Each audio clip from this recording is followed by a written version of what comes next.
Alright guys, welcome to Training with DDK episode 1. I'm DDK, and although you won't be training with me specifically, I'm going to be trying to help coach you guys in the ways that I would handle things if I was coming back to be a professional player again.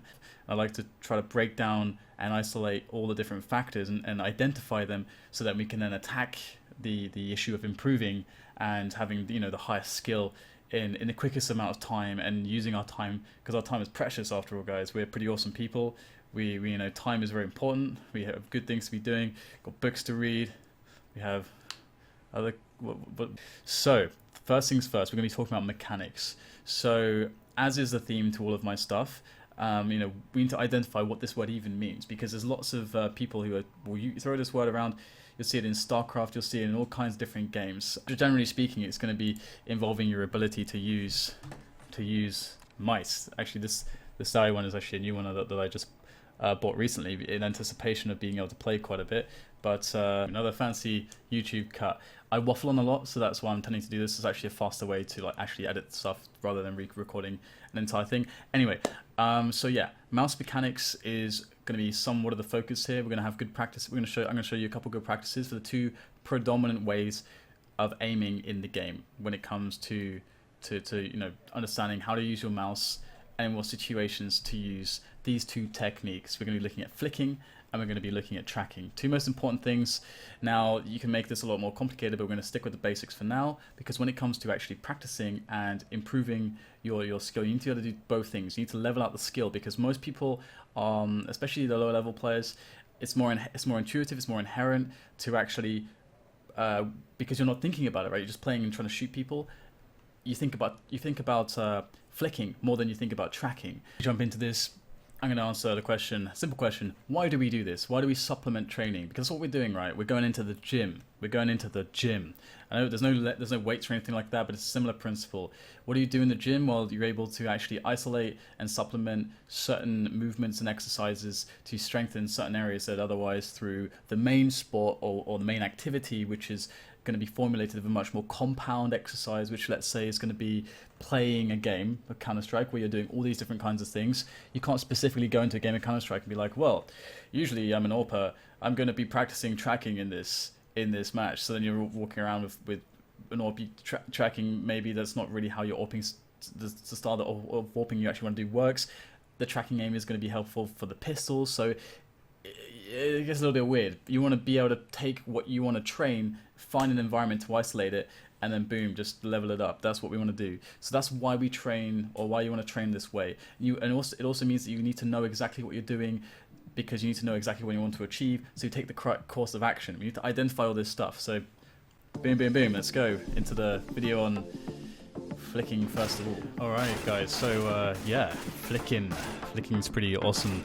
So as you can see, there's a myriad of ways to actually attempt to do it, but again, I like to load up this map and I really like to just go for it. You have static targets, to begin with, and another reason why this is better than deathmatch is because, again, we're not practicing killing people here. We're practicing, although of course it is pretty useful skill to kill people, but we're practicing the ability to actually flick onto a target with consistency and to really generate that motor memory.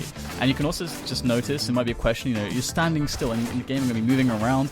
Well, that's also not really an issue. Again, what you're trying to do when you're actually playing, okay, sure, you are moving around, but you can actually practice that skill if you go to deathmatch, for example. But we're not. As I said, we're isolating here. We're trying to actually just make it so that when you stop, you can accurately flick to your target. That is what this is about. And you can see, a lot of times you'll be overshooting, undershooting, just flicking around. The thing is that good changes, effective changes, don't happen instantly with stuff like this. If you do this every day, this like kind of practice regimen that you can build up for yourself, depending on how your tracking is versus your flicking and so on, like which skill is really lacking, then you can really just iron out the kinks and just gain some consistency with how things are actually working, because that's what it's about at the end of the day. It's about you tailoring everything to yourself. It's not about me saying I do it this way, so you should do it this way. It's about me helping you understand what is at play, so you can basically just level everything up in the most effective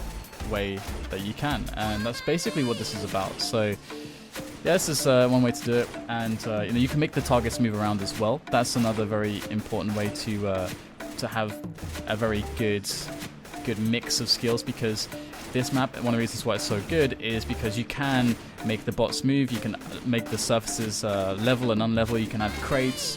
There's all kinds of ways that you can get a little mix up into testing your flicking accuracy. So really just play around with it, and there you go.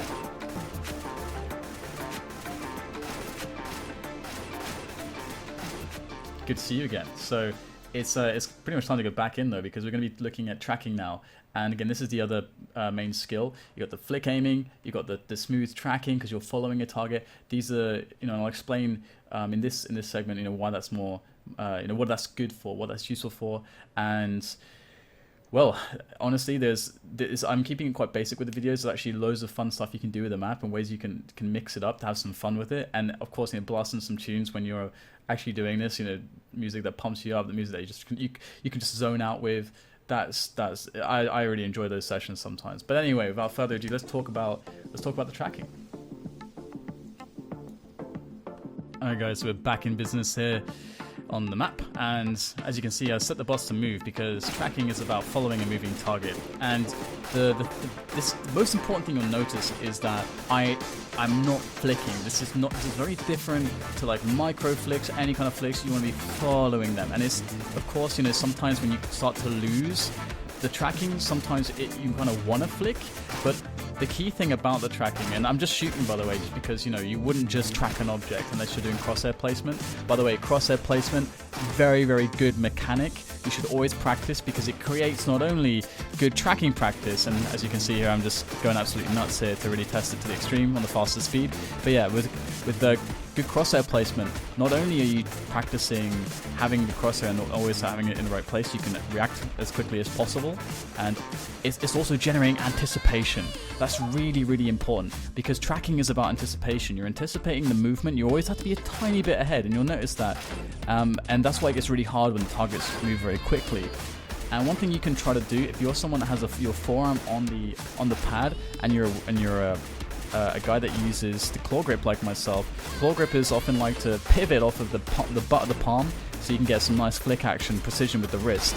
But with something like tracking, you actually want to try actually lifting the palm up and kind of just dragging the mouse, using the forearm to aim instead of pivoting from the butt of the palm. This way you can get like a lot of smooth movements, because tracking isn't about supreme accuracy. Tracking is about just following what you've already accurately moved to the target. You just want to follow it now.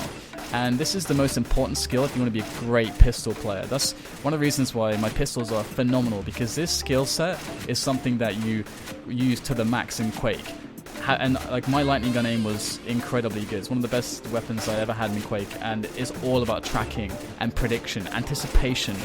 So boom. I hope you enjoy this. There's so many ways to play around with it.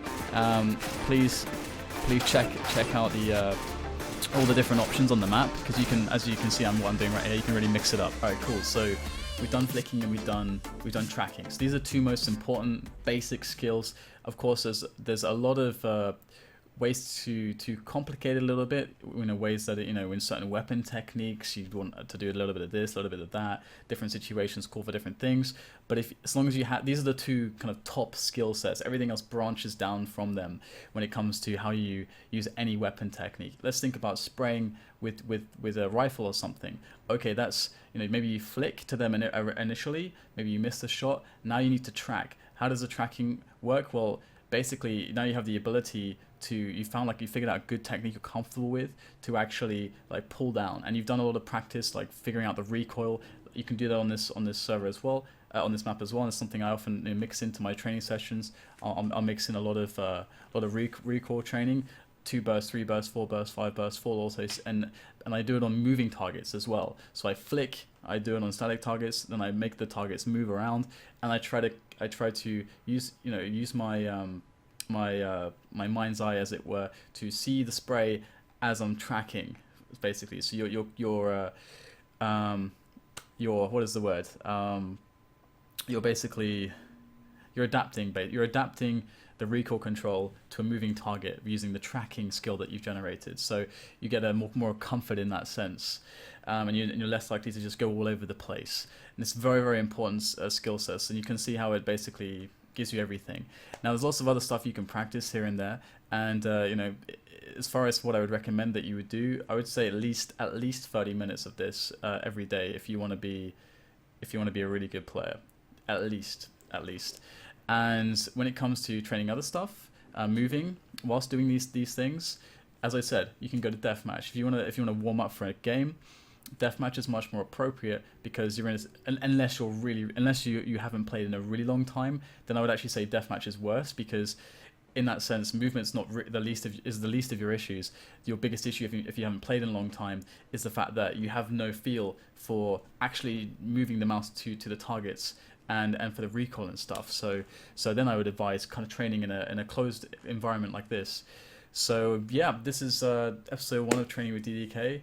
If you've got any more, if you actually have any requests for future episodes, then please do shoot them at me, and we'll see where things go with this. I want to try to make this really relevant to myself as I come back into playing, and as I may have mentioned before, I did grab another mouse. I usually use the Abyssus, but I'm trying out the Zowie FK2, and I've used the Abyssus and the Diamondback for well over a decade, so for me that's actually kind of a significant change, but it actually feels kind of natural, and a lot of that is because I've generated a lot of understanding over the years of all the mechanics at play with how to actually use a mouse. So there's lots of different stuff going on there. But yeah, hope you enjoyed this one, and please stay tuned on the channel for more in the future.